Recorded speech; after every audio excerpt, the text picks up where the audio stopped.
राजधानी रांची के कांके स्थित सुकुरहुट्टू में इन दिनों मेला यानी भक्तों का जन सैलाब दिख रहा है। दरअसल 7 दिवसीय शिव महापुराण कथा का आयोजन यहाँ पर देखने को मिल रहा है। लेकिन इस कथा के पीछे की अगर कहानी की बात करें, चूँकि कई लोग चाहते हैं कि कथा का आयोजन हो, लेकिन सिर्फ चाहने मात्र से नहीं हो जाता है। और ऐसे में एक भक्त की आस्था और जिद ने यहाँ पर कथा कराई है। जी हाँ, हम बात कर रहे हैं, ये शिव भक्त हैं और ऐसे में इनकी जिद रही कि कथा का आयोजन यहाँ होना चाहिए और इन्होंने ये ठान लिया। हालांकि राजधानी रांची में कई जगह तलाशे गए कि कहाँ पर जो भक्तों की लाखों की भीड़ जो है वो कंट्रोल हो सकती है, लाखों की संख्या में जो भक्तजन हैं वो यहाँ एकत्रित हो सकते हैं, कथा श्रवण कर सकते हैं।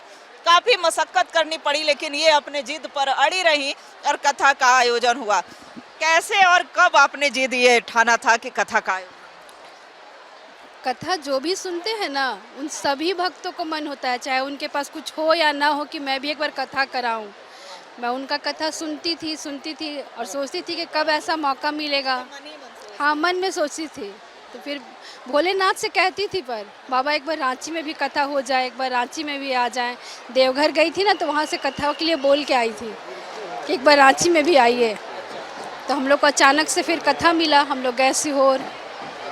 हाँ, फिर आके घर में हम लोग सब बात किए, तो उसमें मेरे बीच वाले देवर, छोटे वाले देवर, रविराज, सनत, इन लोगों ने बहुत मेहनत की।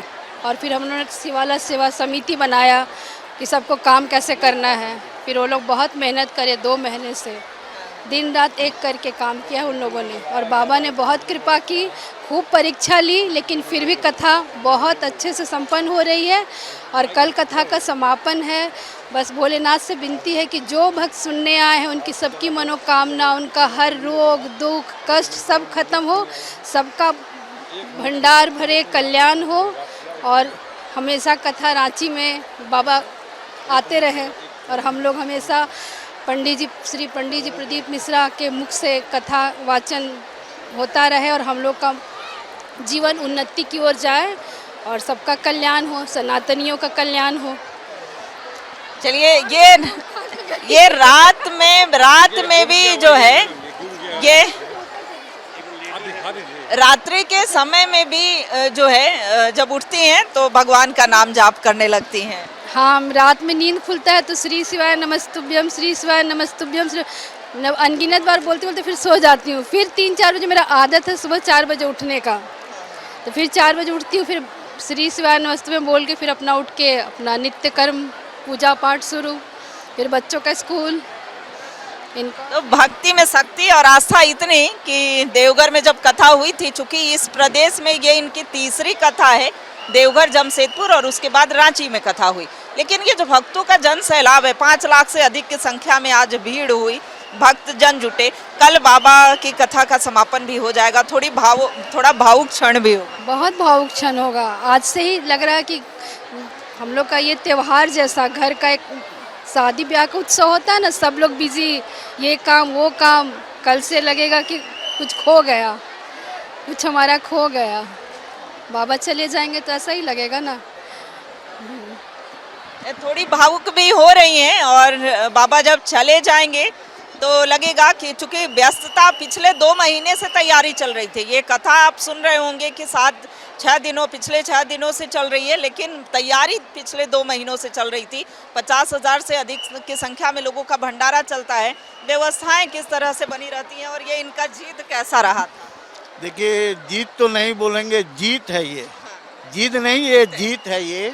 और मैं तो यहाँ पे जितने भी भक्त आए हैं, अगर उनके मनोकामना में से एक मनोकामना तो हम चाहेंगे कि इनका आशीर्वाद इनको मिले। इतनी बड़ी सुंदर कथा को रांची बिरसा भगवान की पावन धरती पे आयोजन करने के लिए परम पूज्य गुरु जी श्री प्रदीप जी मिश्रा का कथन, एक लोटा जल और सभी समस्याओं का हल, उन्होंने श्री शिवाय नमस्तुभ्यम बीज मंत्र को ओम नमः शिवाय के जगह दिया है। और सचमुच ये अद्भुत अविस्मरणीय शक्ति है जिसको हम सबों को मिला है।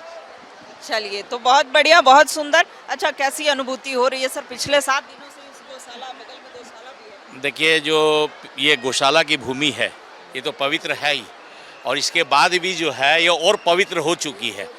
सचमुच जो है अद्भुत और अलौकिक वातावरण जो आप लोग देख रहे हैं, ऐसा ही वातावरण जब हम लोग कुंभ गए थे स्नान करने की तो ऐसा ही वातावरण था। हमें याद है कि पूरे झारखंड में जहाँ भी यज्ञ होते हैं वहाँ 2 लाख 3 लाख आदमी, उससे भी ज़्यादा। और सबसे बड़ी बात है कि यहाँ पर हम लोग जैसे अगर पहुँच भी नहीं पा रहे हैं तो घर पर आस्था चैनल है, यूट्यूब के माध्यम से इस कथा को सुन रहे हैं। और ये आस्था का जो जन सैलाव है ये भक्ति के प्रति समर्पित है, भगवान के प्रति समर्पित है, हमारे गुरुजी जो है प्रदीप मिश्रा जी के प्रति समर्पित है, तब ये जन सैलाव यहाँ ठहरा हुआ है। हमको लगता है कि 1 लाख से ज़्यादा लोग जो है यहाँ प्रतिदिन ठहर रहे हैं और 6 दिनों तक जो है इस भूमि पर तपस्या करते हुए कथा का श्रवण कर रहे हैं। प्रतिदिन मैं अपने बिरसा कृषि विश्वविद्यालय से लौटकर शाम को 7 बजे भंडारे में शामिल होता हूं और रात को 10:30 बजे तक भंडारे में निरंतर मशीन जैसे हाथ चलाता हूं। प्रथम दिन तो मेरा हाथ भी दर्द हुआ, लेकिन दूसरे दिन से निरंतर जारी हुआ। किसी ने कहा आप प्रोफेसर और प्रिंसिपल होकर आप ये काम कर रहे हैं। मैंने कहा जहाँ आस्था जुड़ी होती है वहाँ पद नहीं देखा जाता, वहाँ समर्पण की उसकी वास्ता होती है, वहाँ उसकी वैल्यू होती है। मैं सभी से प्रार्थना करूँगा, सभी भक्त पूरे भारत से आए हुए हैं। कभी कभी बात होती है कि मैं राजस्थान से आया हूँ, मैं जोधपुर से आया हूँ, मैं दिल्ली से आया हूँ, मैं हरियाणा के भिवानी ज़िले से आया हूँ, कभी कोई गुजरात से आया, कभी कोई कहता मध्य प्रदेश से, यूपी के तमाम ज़िले से हैं, बिहार के तमाम ज़िले से हैं। लोग आके रात को जब भंडारे से निकलता हूँ तो रात को आकर ये देखता हूँ कि किसी को कोई रात को तकलीफ़ तो नहीं है, कोई बीमार तो नहीं है। निरंतर यहाँ धुआं छोड़ने का भी वो किया जाता है, धुआं छोड़ा जाता है ताकि किसी को मच्छर और ये ना काटे। और ईश्वर की कृपा है, भोलेनाथ की कृपा है कि कोई व्यक्ति यहाँ से बीमार होकर नहीं गया। चलिए, तो ये हमने दिखाया कि किस तरीके से यहाँ पर कथा सुनने के लिए लाखों की संख्या में श्रद्धालु और कैसे इस कथा का आयोजन हुआ, कब जो सुप्रसिद्ध कथावाचक है प्रदीप मिश्रा उनके द्वारा इस कथा के लिए समय दिया गया। कैमरा पर्सन गुड्डू के साथ रुचि शर्मा, न्यूज़ 11 भारत रांची।